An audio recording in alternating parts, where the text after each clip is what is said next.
কি স্যার, সামনে তো কুরবানি ঈদ, তো আপনারা গর্ত থেকে বেরোবেন কবে? কি কুরবানি ঈদ মানে পশু পাখি হত্যা? না না না, এটা তো ঠিক না। আমরা আমাদের চাহিদা মেটাতে এভাবে নির্বিচারে পশু পাখি হত্যা করতে পারি না। তারাও প্রাণী, তাদেরও প্রাণ আছে, তাদেরও তো বেঁচে থাকার অধিকার আছে। এই যে কুরবানির নাম করে অসংখ্য গরুর ব্যবসায়ী এবং গৃহস্থের কাছ থেকে তাদের আদরের প্রাণীটাকে ছিনিয়ে আনা হয়, তারা কত কষ্ট পায়। অনেকে দেখি গরু ছাগল বিক্রি করে কাঁদতে কাঁদতে বাড়ি যায়। যদি কুরবানি বলতে কিছু থাকতো তাহলে তারাই সবার আগে সওয়াব পেত, কারণ তাদেরটাই সত্যিকারের কুরবানি, তাদের ব্যবসায় তো এটা। আর শুধু কুরবানি কেন, সারা বছর তো এসব গরু ছাগল কত বিক্রি করে তারা। এই যে আমাদের দেশে হাজার হাজার হোটেল, হাজার হাজার রেস্টুরেন্ট, এইসব রেস্টুরেন্টে প্রত্যেক দিন কত পরিমাণে গরু এবং খাসি মাংস বিক্রি করা হয় জানেন?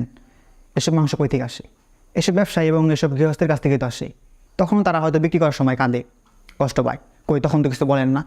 তুমি চুপ করো। মোট কথা হইতেছে পশু পাখি হত্যা করে তাদের মাংস ভক্ষণ করা অমানবিক, এসব ঠিক না। তারা ওই রান্না খাওয়া শেষ করে নিই, তারপরে এসব পশু পাখিদের হত্যা করে তাদের মাংস ভক্ষণকারীদের বিরুদ্ধে একটা প্রতিবাদ গড়ে তুলব। আর এর মাঝে তুমি আমার জন্য একটি গরুর নলি নিয়ে আসো।